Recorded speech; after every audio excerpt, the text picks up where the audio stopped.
Hi friends, welcome to చిన్ని new fresh cooking. ఈ రోజు మనం చాలా టేస్టీగా ఉండే అది కూడా గోంగూర కారప్పొడి అనమాట. నోటికి ఏమి తినాలనిపించినప్పుడు అది కూడా ఫేవర్ వచ్చినప్పుడు ఈ కారప్పొడి అనేది వేసుకొని తింటే చాలా టేస్టీగా ఉంటది. పుల్లగా కారంగా. మరి ఇంత రుచిగా ఉన్న కారప్పొడి ఎలా తయారు చేసుకోవాలనేది ప్రాసెస్ అంతా చూపించబోతున్నాను. వీడియో ఎక్కడ స్కిప్ చేయకుండా వీడియో మొత్తం కూడా చూసేసి మీరు కూడా ట్రై చేయండి. మీకు కూడా చాలా బాగా నచ్చుతుంది. ఈ ప్రాసెస్ లోకి వెళ్ళిపోదాం. ఇంకా ఒక 5 కట్టల గోంగూర అయితే మనం తీసుకున్నాం అనమాట. అది కూడా పుల్లటి గోంగూర తీసుకోవాలి, అంటే ఎర్ర గోంగూర అంటారు కదా, అది తీసుకోవాలి. ఈ 5 కట్టల గోంగూర కూడా నీట్ గా కడిగేసుకున్న తర్వాత మనం దీన్ని ఆరబెట్టుకోవాలన్నమాట. అది కూడా బయట ఎండలో కాకుండా ఫ్యాన్ కింద ఒక 2 రోజుల పాటు అయితే మనం బాగా ఆరేంత వరకు కూడా ఆరబెట్టుకోవాలి. ఆరిపోయిన తర్వాత ఈ గోంగూర అంతా కూడా బాగా వడబడినట్టు అవుతుంది అనమాట. అలా వడబడేంత వరకు ఆరబెట్టుకోవాలి. చూస్తున్నారు కదా, ఇక్కడ ఎండుమిర్చి అయితే మనం ఇక్కడ 15 అయితే తీసుకున్నాం. బాగా కారం ఉన్నవే తీసుకోవాలన్నమాట.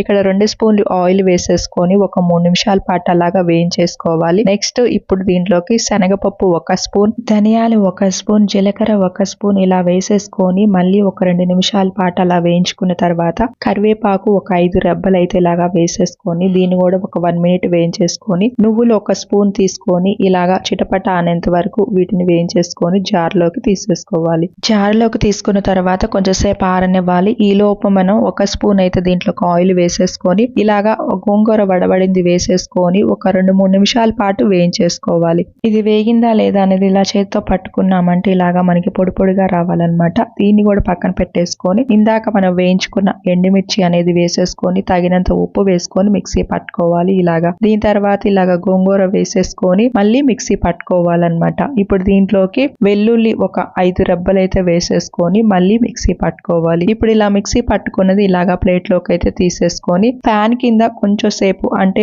ఒక 5 నిమిషాల పాటు అలాగా దీన్ని ఆరబెట్టుకోవాలన్నమాట. అలా ఆరిపోయిన తర్వాత మాత్రమే ఒక గాజు గిన్నెలోకి అయితే తీసుకోవాలన్నమాట. ఈ గాజు గిన్నెలోకి తీసుకునేటప్పుడు కూడా అది తడిగా లేకుండా పొడిగా ఉన్నదా లేదా చూసుకొని ఒక్కసారి తుడుచుకొని నీట్ గా అప్పుడు మాత్రమే దీన్ని తీసుకున్నామంటే ఇలా మూత పెట్టేసుకొని వేసేసుకున్న తర్వాత ఫ్రిడ్జ్ లో పెట్టేసుకున్నామంటే మనకి ఒక 3-4 నెలలు అయితే కలర్ చేంజ్ అవ్వకుండా టేస్ట్ చేంజ్ అవ్వకుండా ఉంటది అనమాట. నోటికి ఏమి తినాలనిపించినప్పుడు అది కూడా ఫీవర్ వచ్చినప్పుడు ఇది ఒక చుక్క నెయ్యి వేసుకొని ఇడ్లీలోకైనా అన్నంలోకైనా తిన్నామంటే చాలా రుచిగా అనిపిస్తుంది అనమాట. ఇంకొక విషయం ఏంటి అంటే గోంగూర అనేది ఐరన్ ఉంటది కాబట్టి చాలా ఎనర్జీ కూడా ఇస్తుంది మనకి. ఇది ఇలా తింటే మాత్రం చాలా బాగుంటది. మీరు కూడా ఖచ్చితంగా ఈ ప్రాసెస్ లో ట్రై చేయండి. ఇంతకు ముందు ఎప్పుడు ట్రై చేయకపోతే ఒకవేళ మీరు ఎప్పుడైనా ట్రై చేశారా, మీరు తిన్నారా లేదా అనేది కూడా కామెంట్ చేసి నాతో షేర్ చేసుకోండి. అలానే మన ఛానల్ ని సబ్స్క్రైబ్ చేసుకొని ఫాలో అవుతుండండి. ఈ రెసిపీ తెలియకపోతే మీ ఫ్రెండ్స్ ఎవరైనా ఉంటే వాళ్ళకి కూడా ఈ వీడియో షేర్ చేయండి.